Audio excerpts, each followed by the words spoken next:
আজ থেকে বহু বছর আগের কথা। শান্তিপুর তখন গভীর জঙ্গল। এক অজানা তান্ত্রিক পঞ্চমুণ্ডির আসনে বসে সাধনা করতে করতে হঠাৎ তার সামনে আবির্ভূত হন স্বয়ং মা কালী এবং তিনি সূচনা করেন একটি কালী পুজোর। কিন্তু তান্ত্রিকের নাম জানা যায় না। তারপর বেশ কিছু সময় কেটে যায়।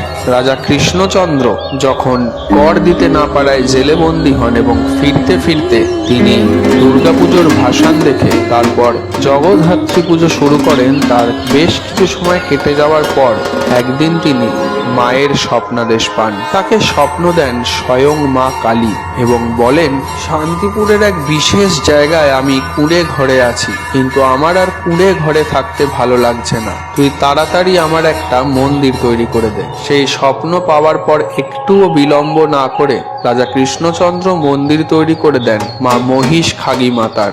এরপর শুরু হয় মোষ বলি। বেশ কিছু বছর যাওয়ার পর একদিন অজানাভাবেই পুরোহিতদের কাছে বলির সময় পেরিয়ে যায় এবং তারপরে পুরোহিতরা স্বপ্নাদেশ পান যে মা আর বলি চান না এবং বন্ধ হয় বলি।